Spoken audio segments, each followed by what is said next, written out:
And it is now with great pleasure that I get to introduce our speaker for this meeting, who you all know, Dan.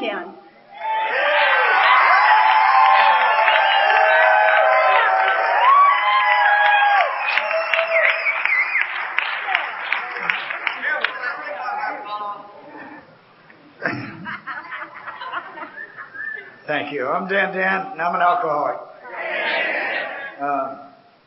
So many people to thank for this. And I don't know what crazy nuts came to the decision to even ask me to do this, but you know what? I love them. I love them. I just had a birthday. Thank you, bud, for the card. I got it. I found my marble. I still got it.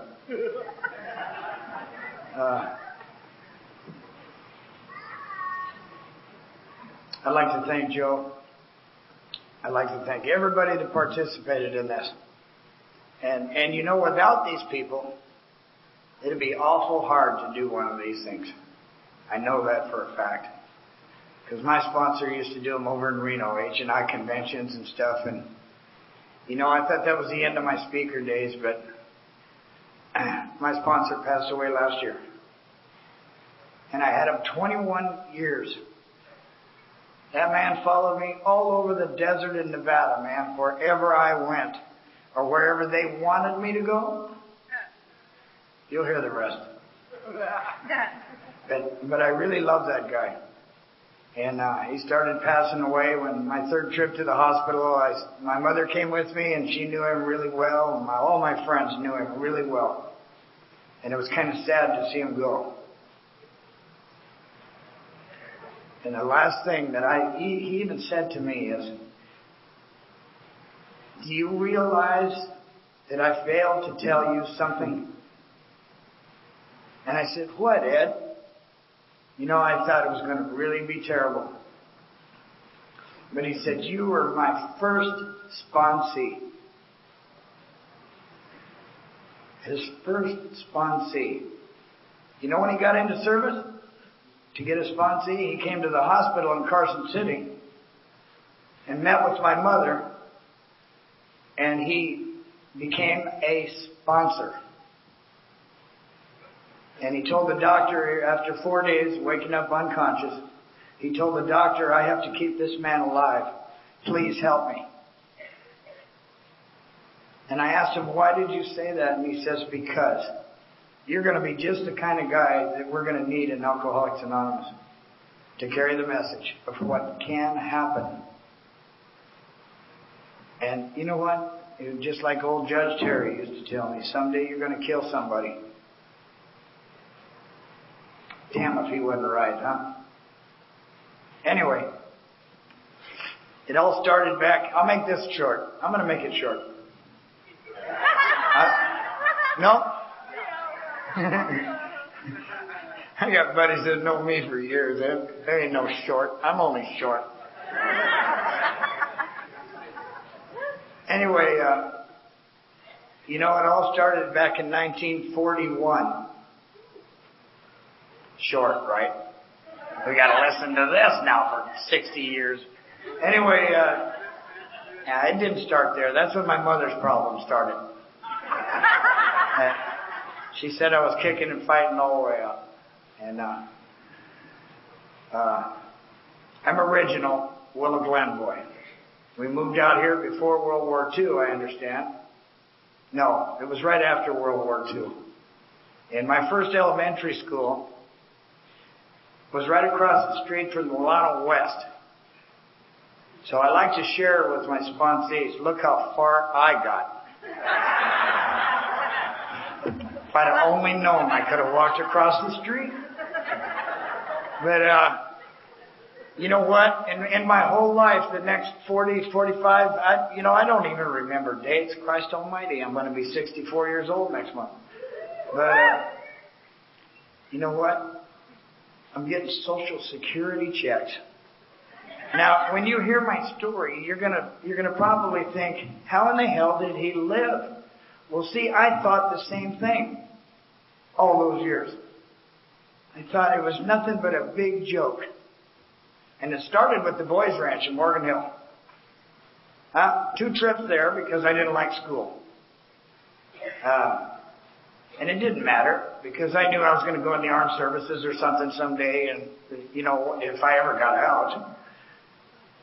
So they had a volunteer thing from Santa Clara County. Back in those days, it was pretty low profile, believe me. I'm talking about the 50s. A guy came out, we took the test, and I got the armed services. I passed the test. The only test I ever passed 100%. And I only had to study for an hour. Now, what if I'd have done that in school? I'd have learned a lot more. But, you know why I passed it 100%? Because I wanted to get the hell out of there. That was my only motive. So I could drink again, go to the Navy. I wanted to go to the Navy because I heard the reputation, I'd be with a bunch of drunks. I could blend right in there. And I did. But anyway, they gave me one night at home with my mother and family before I had to report to Oakland to fly to San Diego. Now, if you guys in here can remember these 2 propeller airplanes that just went like that all the way to San Diego. 20 of us started throwing up all over the plane because we had hangovers. And I thought, man, I died and went to heaven already. All these guys are just like me. It's not hard to blend in when you go in the Navy. There's a bunch of drunks in there. But I don't remember too much about Mount Fuji. I went to Japan 3 times cruising on aircraft carriers. My first one was the Hornet. And that damn thing's in mothballs. So, they transferred us to the Coral Sea. I was on the Coral Sea for the last 3 years in the Navy. I made 3 cruises to Japan. 3 times I was in Hawaii,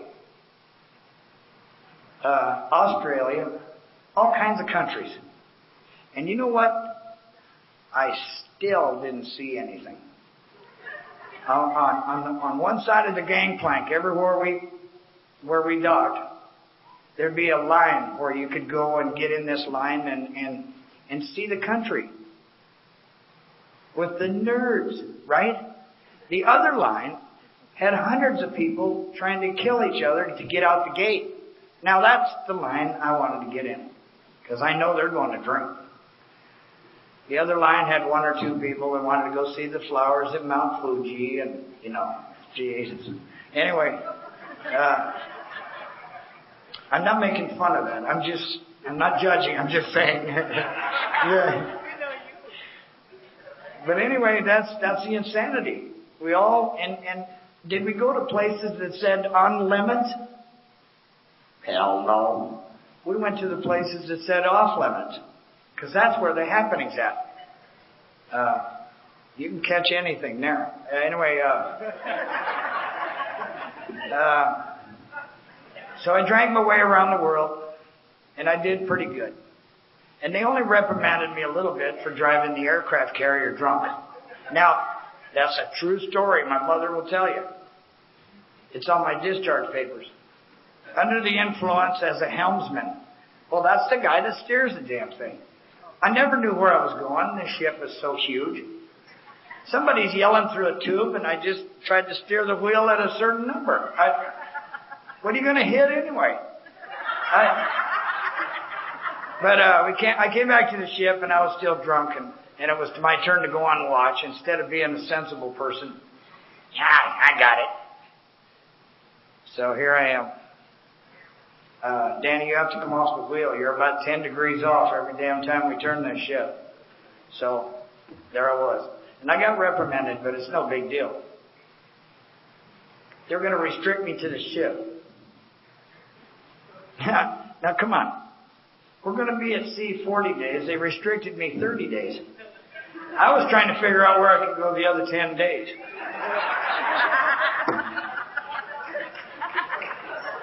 Stupid stuff like that.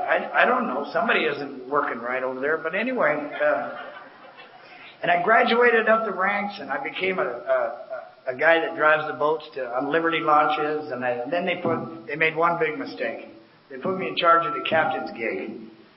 Now this is a fancy, fancy boat. And I learned how to do all that closed-stop stuff around the rails and, all the pretty stuff. And I loved to take him to the beach because he would disappear for 5 days. I'm in charge of the boat, and we'd go to that little island over there, and we'd get stinking drunk and have parties. We had sailors trying to get a ride on little boats over to that island. Here we are. But I made one mistake. I backed up the gig to the dock instead of driving in forward, and that was the end of that trip. So I could have got a BUI, boat under the influence. I don't know. But anyway, they kept me aboard ship for a while again. You know what? This was before Cuba. This was before all that stuff. So anyway, we pulled into Alameda and I got discharged. Honorably. All that little writing didn't mean too much, you know. I didn't smash the carrier into Tokyo or nothing, so yeah. Anyway, it was all funny. Everything I've done, folks, through those whole next 35, 40 years, I was having fun. And I had a buddy of mine I met years ago. He used to go. Everybody here knows who Mark the comedian is. And that stuck with me. He was having fun too, up to a certain point. Anyway, I met my first wife cruising up and down 1st and 2nd Street when it was 2 ways. I mean, there was no one way, nothing. And you know what? The main jail was right here where Cesar Chavez Park is at. Talk about history. You could drive under the tunnel and come out on the market the other side. That was the main jail. So what did us guys do? As soon as the 3 cops that were on duty split, we were driving our hot rods through that tunnel. But anyway, they never said anything. Those days were kind of more mellow. We were having fun. But I got married to a girl from James Lick while I was cruising. Now something told me this was wrong because I went to Willow Glen for a few days. Anyway, I was kicked out of every school in the Willow Glen area. I was cruising the other day in my nice T-Bird with a new stereo, and I almost ran out of gas cruising around to the schools where I got kicked out of. I never graduated from anything. And hopefully I won't graduate from Alcoholics Anonymous. Anyway, we got married. We had a big fancy wedding up at St. John Vianney's. And everywhere I got married, they got meetings now. So I don't know. And you'll hear the rest of the story. It's crazy. And I love that woman. I loved her very much. I thought I loved her very much. But pretty soon I started not staying at home, and I had the hot rod, and I'm driving my car down 1st and 2nd every single night, cruising into John's Drive-In and Mel's Drive-In. And well, my wife was pregnant. And we had a son. It's the most beautiful thing I ever seen. And I love children my whole life. And I said, what'd you name him? She says, well, I'm going to name him Danny. And I said, okay. Because my dad was Francisco Antonio Francis. I don't know what the hell his whole name was. But Danny was fine. And I was proud to have a son named Danny. So pretty soon everything started going to hell, folks. I kept drinking and drinking and drinking. I was on a construction crew at PG&E. We were building all those towers that you see out in the bay. And I didn't like it because they started in El Viso. And I couldn't get through the smell for about a year. And I said, you know what? This is it. I don't like this job. From there, I went to the Ford plant out there in Milpitas, where the Great Mall is now for you youngsters. And I did very well. Every job I ever had until I learned how to lay carpet. I did very well. I just failed to show up. I never got fired. I'd find something new, something better. I learned how to lay carpet from my buddies from high school, and then I took off. I tried working 2 jobs for a while, and that interfered with my drinking. Cunning and baffling. Doing very well. I used to give my wife all the money, well, almost all the money, and I took care of my son, Danny. I always did that. But I failed to go home. You know, a normal person, I guess, when their wife sends them to the store to get diapers, they don't come back a week later. I think about all those things now, later on in life. It's pretty sad. But anyway, it got worse and worse. And finally, I went over a cliff on Highway 9, and that nice car went down the cliff, 150 feet. I almost killed myself. I was in surgery 4 or 5 hours. My mother called the experts from San Francisco to fly down and put my vessels and nerves and everything back together. And did that do it?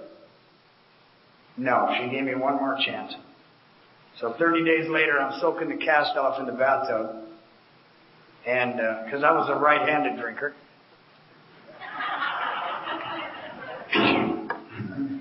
Anyway, the humor's there, but it wasn't so funny when I was doing it. And, there I go again. So she called it quits. She says, I love you, Danny, but I can't sit here every night and lose sleep worrying about what's going to happen to you. By this time, folks, I'd already had 3 502s and one, whatever the number was in between 502 and DUI. I don't even remember, but I had them. Never getting a clue, never going to AA, never going anywhere. I started getting sentenced to the farm. It wasn't even Elmwood when I started that place. It was called the farm. And that didn't bother me that much because I went right on work furlough, which we started in 1954 over there. It was called the Hubert Plan then. We used to go in our civilian clothes, carry our car keys, carry our wallets and money, and walk in and out, say, I'm home, you know, and they'd check you in. You could leave till midnight as long as you had spent 3 or 4 hours there. But I maintained pretty good when I was in confinement. I maintained real good. I worked for a guy once, come out there to get guys to work, and one time they said, you can't leave and have your own business. They started changing the rules up through the years. That was about my 3rd trip up there. 6 months, a year. They'd always let me go in 3, 2, and you know, they weren't teaching me a lesson. But I wasn't a real criminal in their eyes. Later on in life, I found out I was. I was breaking the law. But anyway, the cunning and baffling part of this is I lost my license in 1960. Now I'm driving a different car and truck in and out of the farm. Every day I'm in there for DUI, and nobody ever asked me for my license. I never said anything either. I just got so used to driving without one, I didn't realize I didn't have one. Cunning and baffling. And one time I came in on a Harley, and the cop standing there admiring my bike. And the guy just got it. That's nice. I was still waiting for that question. By the way, do you have a license? But I got pretty well known out at Elmwood, because about my 7th trip out there, Judge Terry sentenced me out there. And he says, I didn't mean to break my ankle when I was playing softball against the guards. Me and Arvo, you know Arvo from Lano West? Yeah, he was there. I run into a lot of people in AA that I served time with. That's funny.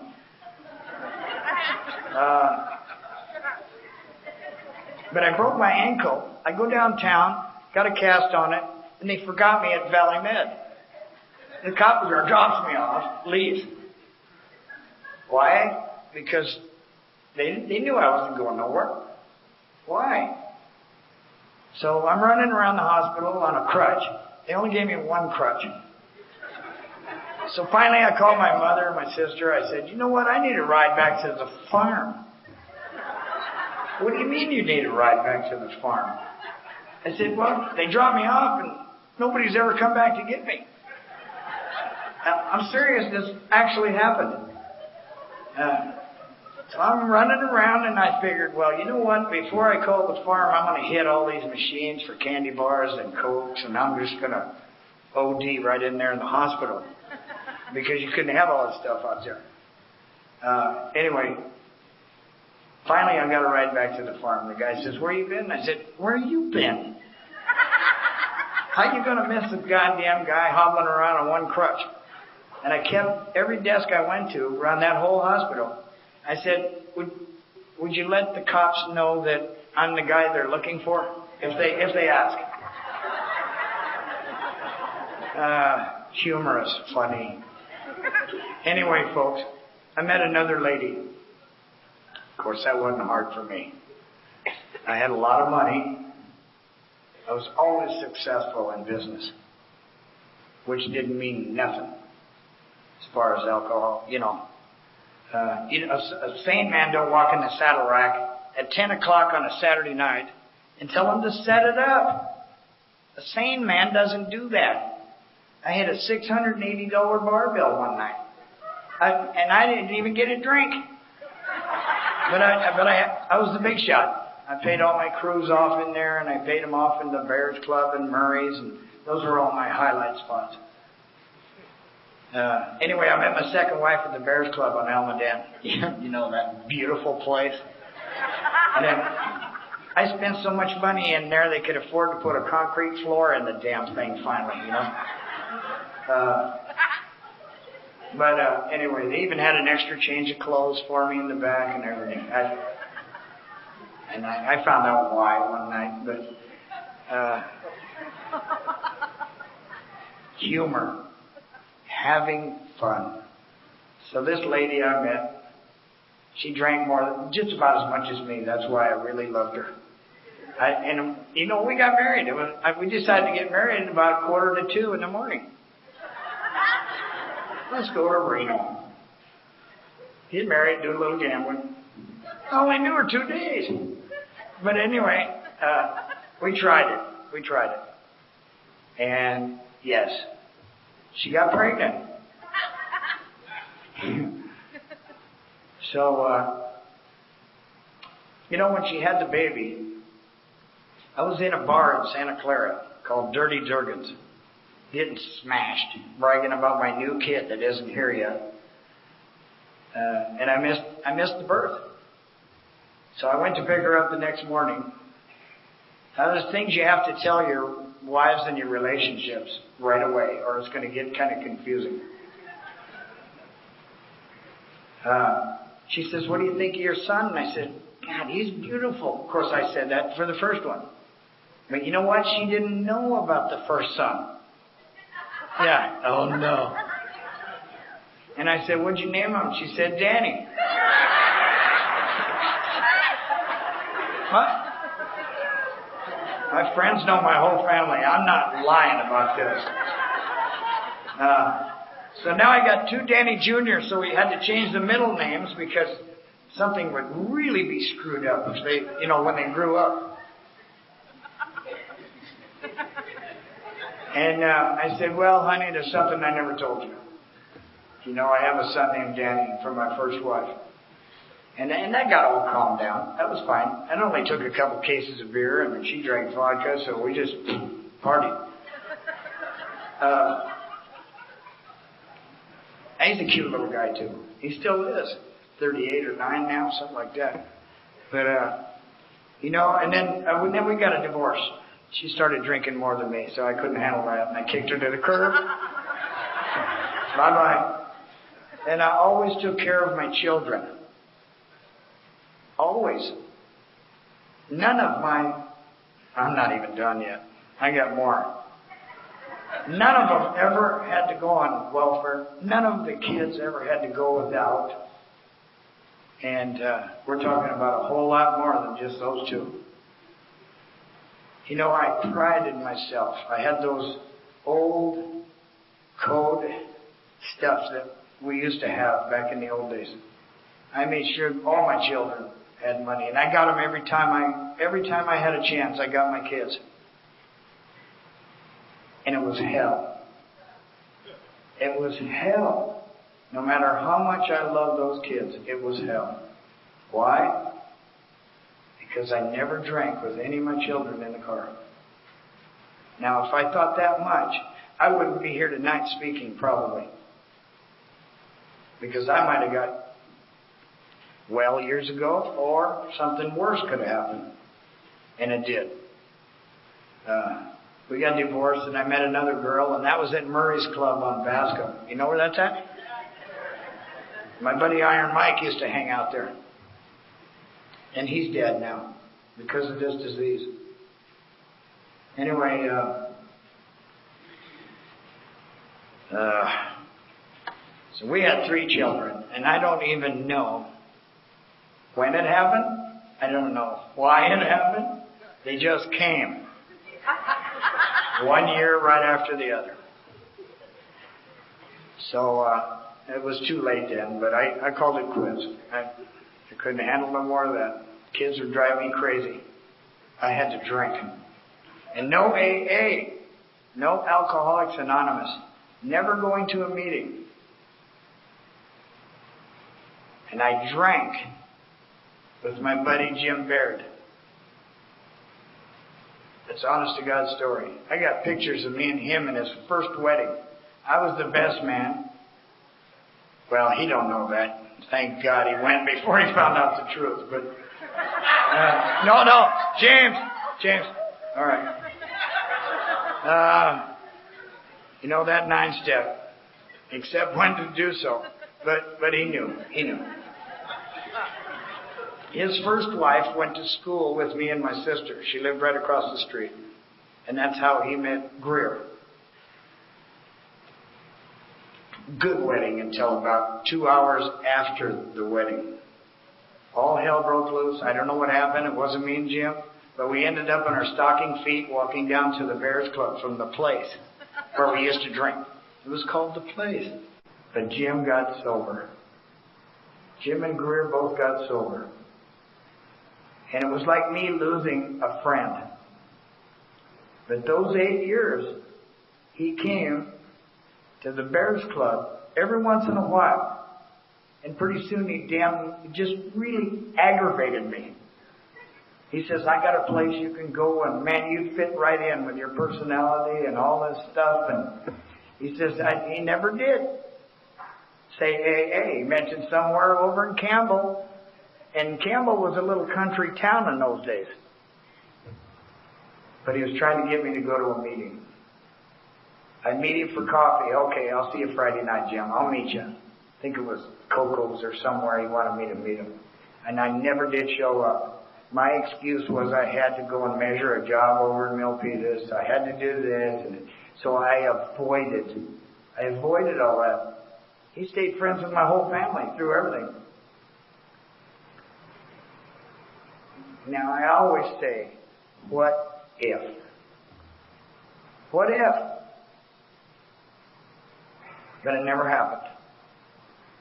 I never went to an AA meeting. So that means I got another divorce and I married another woman. And you know what? They got meetings there too. 3 times now.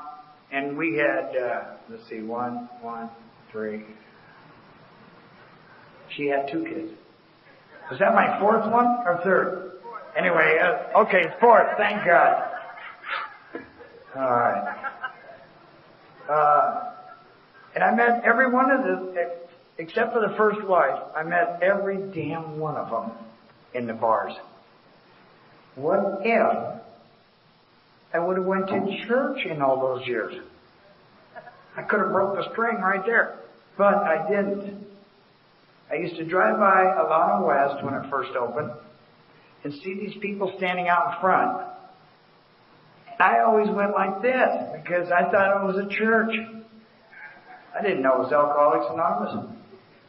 And anyway, what if? Now, listen, I loved my children. And my mother used to direct traffic when they all came and dropped the kids off. And a true story, Vern knows, she'll tell you. And I'm sitting in the corner of the living room. I caused all this. Little me. Crazy. So as soon as the wives were all gone, all the little kids, that's how I got my name, my little son Ricky, come running across the lawn on Friday night, and he says, "Here comes Dan the Carpet Man, and we're going to Disneyland." So I changed my whole business to Dan the Carpet Man. I thought it was kind of catchy. Until I got to prison, and then they didn't think it was funny. Some of the big boys. Anyway, you know what, folks? I'm telling you, you take 7 kids to Disneyland in one van, and you're an alcoholic like me. You think I'm sweating now. I'm telling you. It starts on Friday night. I got Saturday and Sunday. Now, I used to count time. One day at a time meant a whole different thing to me in the old days. It was when I was going to get out. I used to count on my hands how many hours I had left with these kids. I'm serious. Sunday mornings usually was a little extra squeezing. I remember that. Getting impatient. Getting no tolerance anymore. I lost almost all the love of the children. If it wasn't for my first Danny, I'd have went completely nuts because he was old enough to hurt them all up. And I look back now and I go, how sad. They're in the best years of their life, and here I am scolding them and doing this. And once I got on the highway, I broke a few speeding rules just to get home. Because when I dropped my oldest son Danny off, he was the last one. All the other ones were easy. They wanted to go home.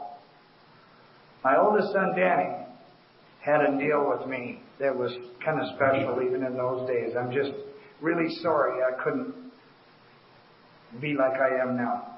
Let's put it that way. But Danny would say, "Come on in, Dad. Let me show you the hot rods I got. You got me for Christmas. See how much the stuff is you bought me and how it looks in my room." I'd say, "I'm sorry, son. I have to go measure a job. I gotta go."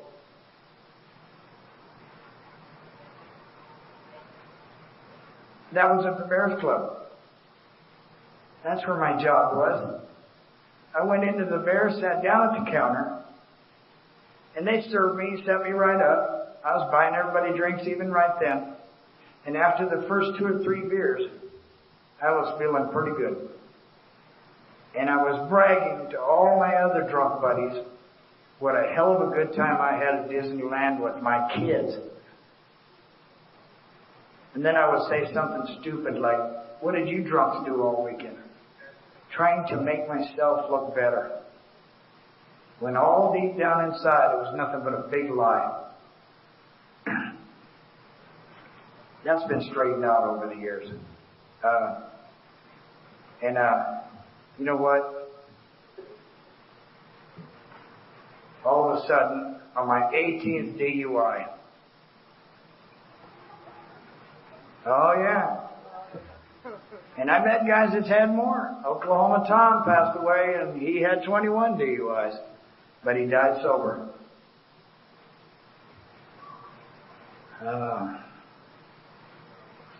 I headed for Reno. Always good intentions. I said, well, I'll go up here and I'll be alone. I got to get away from the business. And I started partying. I think it was on the 26th, Memorial Weekend. And the 27th, I took off from Reno. And I was going to drop off. I used to call my kids the first set, the second set, the third set, and the fourth set. Well, the third set, the one that had the 3 kids, they lived in Jackson. So I asked the bartender the shortcut to go down 395, and it was a 2-lane road in those days. And he says, yeah, you can take a shortcut, go down here through Minden and Gardnerville, and go over the mountain, and there's Jackson. So I was going to leave them some money for school because I won some more. And I had money. How the hell I had money, I don't know. When you're a big shot and you're buying drinks and crap, and there was no credit cards in those days. But I did it. How I won, I don't know. I still don't know. But I always had good intentions.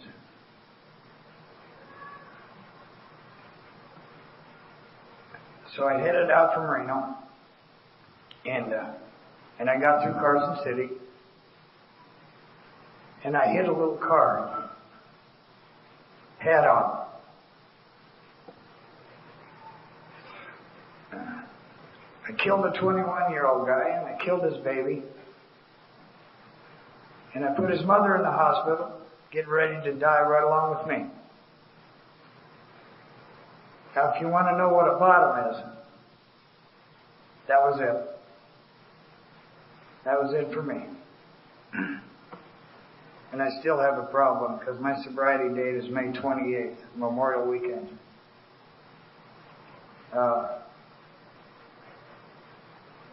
I think what really did it was that little body bag I seen just for an instant. I woke up 4 days later in a body cast.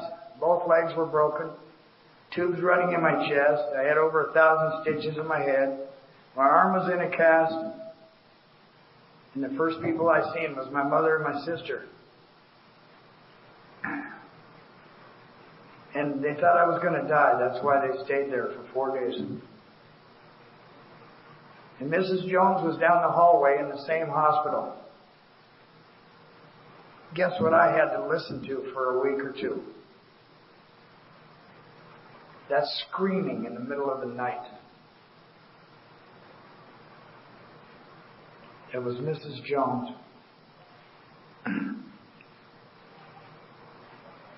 Finally, they had to move me because I was becoming a nervous wreck, and they wheeled me on a gurney over to the other side of the hospital with my guard.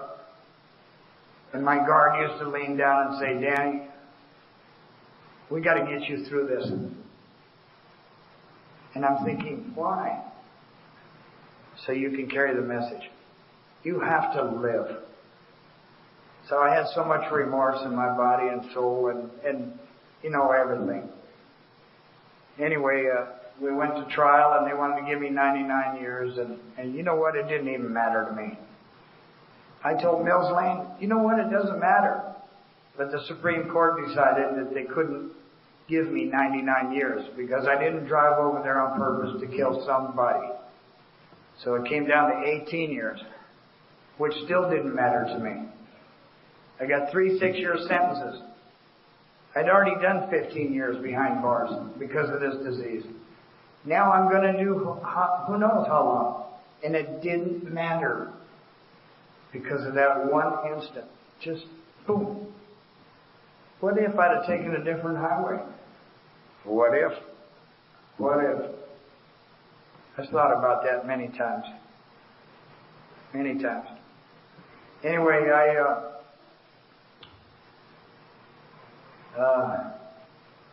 got transferred to Minden, and there was a slanted window right there in my cell. And I never left there for 14 months while the Supreme Court was trying to decide what to charge me. So they dropped all that other stuff, and I got 3. I pled guilty finally. My mother was going to put up the house. I had a lawyer from the Bacardo building in San Jose. Finally, I just told them, you know what, I want to go back to court. And I went back into court and I pled guilty. That's it. Because I came to the realization I was guilty. And so be it. So after 14 months, the judge gave me 18 years. 3 6-year sentences, back to back. Not like California, they run them all together. So I went to prison. And that's where I stayed for almost 6 years. Then I went to camps. That's where I stayed for another year. Then I went to the restitution center in Reno. And every single camp I went to, I helped them build it. I was on the construction crew. They even sent for my tools. So here I am, back to the trust thing. They knew I wasn't going anywhere. I'm working in camps that's 10 feet away from Highway 80. I'm out in the desert. No gates, no nothing. That's called minimum custody. Anyway, I did my best. I started AA meetings in Ely, Nevada. If anybody's ever been there, that's where the jackrabbits carry canteens. I'm telling you, this place is so far. Anyway, you try riding in a van in coveralls and shackles and chains in the middle of July. See, that was a spiritual awakening too. And I hadn't seen any trees for 6 years. Not one tree. But when we left, the guard driving the van knew me very well. I built a blood bank in the prison. And I worked in the waterbed factory making $7 an hour. For 10, 20 hours a day. Keeping 4 waterbed lines going, fixing the machines. I'm sending home money. I'm paying taxes while I'm in prison. Unbelievable. I tell other convicts that and they can't believe it. But it does happen. Anyway, the warden finally decided to let me go to camps, and we built the camp in Ely, and I went into town. The lieutenant brought me into town. I said, I want to start some AA meetings here. There's 50 convicts here, for crying out loud. We need some kind of AA program. So I found a guy in a free meeting just like this right here. I wore regular clothes, just like you guys.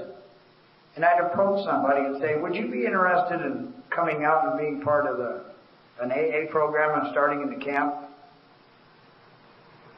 I had all kinds of volunteers. Anyway, I get somebody in there, and every night now they have meetings in Ely. So we went to Wells, we built that camp, finished it up. I did the same thing. And I had a clean and sober softball team in the Wells camp. And a guard came in on his off duty to drive us into Wendover to be in the city league softball. And that didn't last very long. Do you know how much talent is in prison? And he puts us in a church league. I had guys on my team that would scare the shit out of the second baseman. He'd move over and let him run by. So we're beating these teams 72-1. We let them get one run. I said, why can't you guys just slow up a little bit and give them a little more runs? Nah, we're going to kill them, you know. Okay. I said, I let it slide. It's hard to tell a guy that's in there for murder that he's not going to play today. But anyway, I did it. And we went to Winnemucca. We finished that camp. Now see that light I always talk about gets a little bit brighter. A little bit brighter for me. I was on my third sentence. So practicing the principles wasn't part of me really then, because I bribed the counselor to put new linoleum in his trailer out there. And he transferred me to the restitution center in Reno. And that's the last stop. Next stop is home. But little did I know, for almost 8 years, my sponsor and me got me up to almost 8 years. And I still had a year and a half to go on my third sentence. I got denied 7 times straight. And that was other people's ideas, like Mad Mothers, and, you know, I wasn't a bad guy. I wasn't really an intentional criminal. That's what they said. Anyway, the parole board became real good friends of mine. And I'd smile at them and say, see you next year. Whatever. It didn't matter to me. So anyway, I ended up over there in Reno. And my sponsor and me started meetings in the restitution center. Now this was a spiritual awakening, because I hadn't hugged anybody in 7 years. And there's 50 women on one side and 50 guys on the other. And there's only one guard.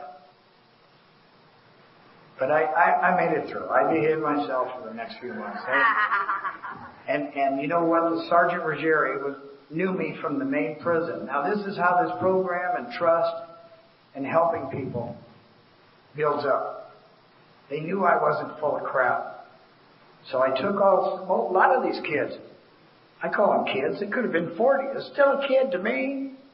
But I took them to meetings to Truckee Meadows, St. Mary's, Alano Club out there in Sparks. Took them on the bus.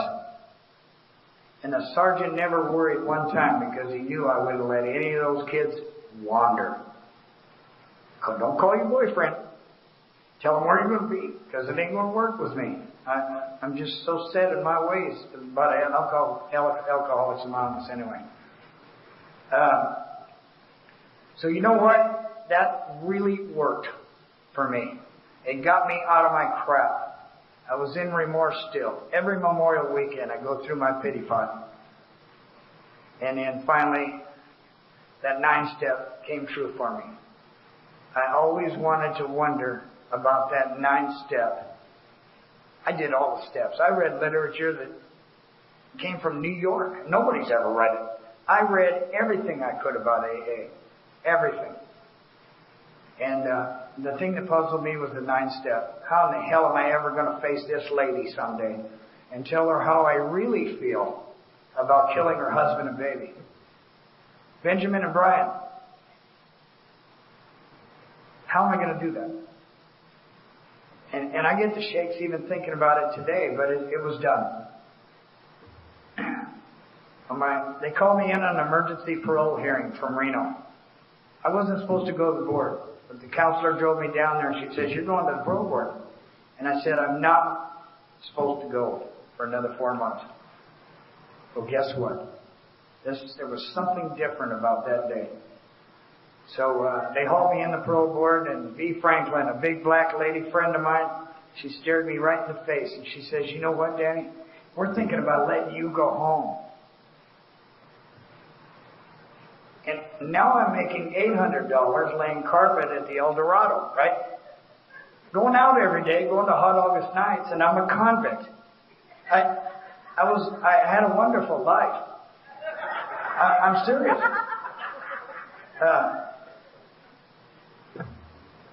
But that 9-step still bugged me. So I knew there was something wrong in the board that day. And my mother still cries about it when she thinks about it. She leaned over and she said, "Well, what do you think, Mrs. Jones? Should we let him go home?"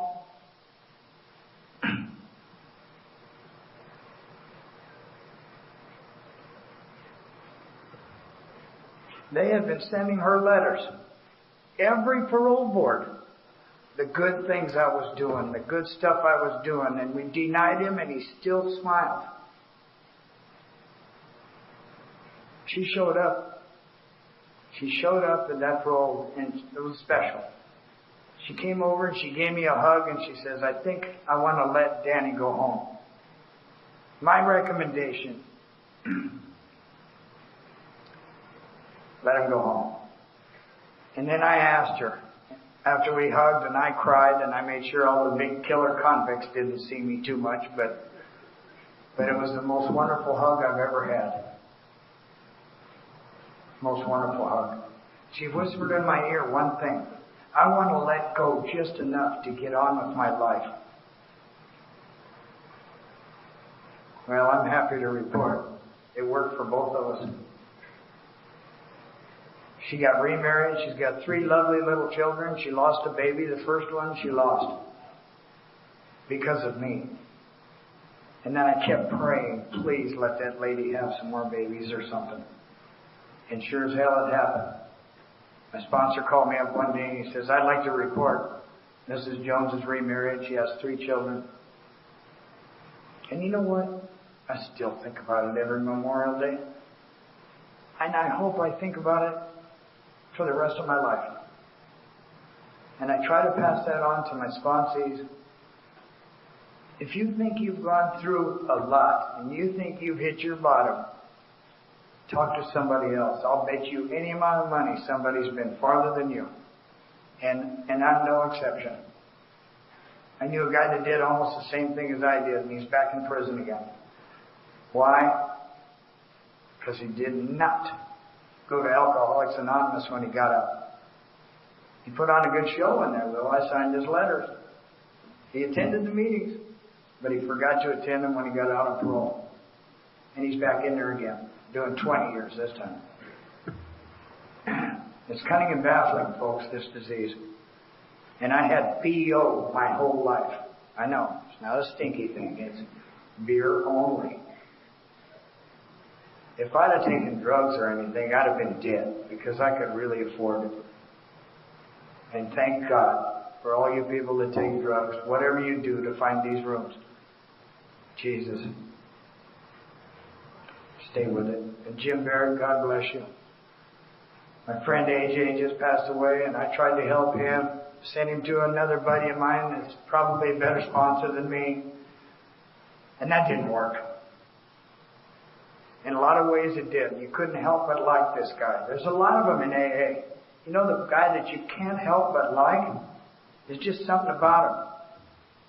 And they keep coming back, going out, coming back. One of these days they're not going to get back. Period. But they're lucking out just like I did. I lucked out all those years.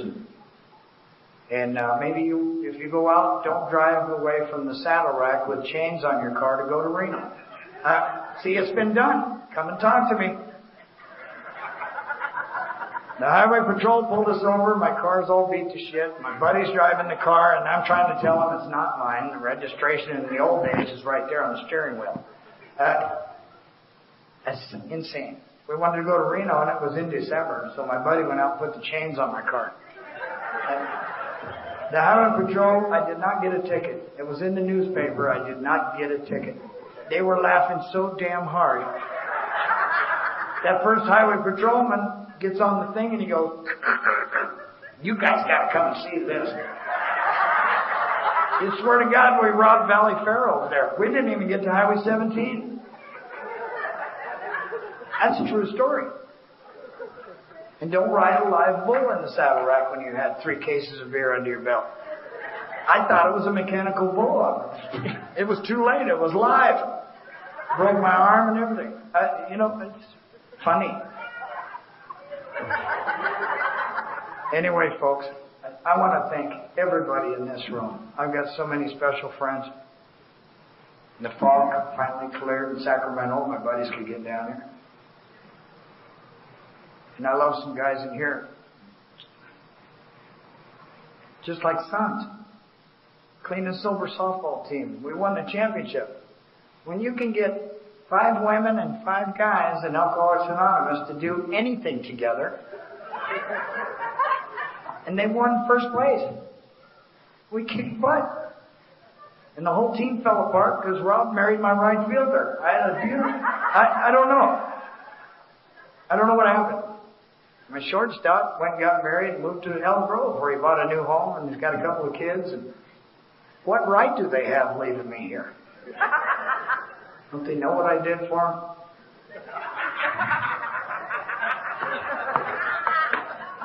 Am I done? Done? No. I could start over and tell a completely different story, and it would...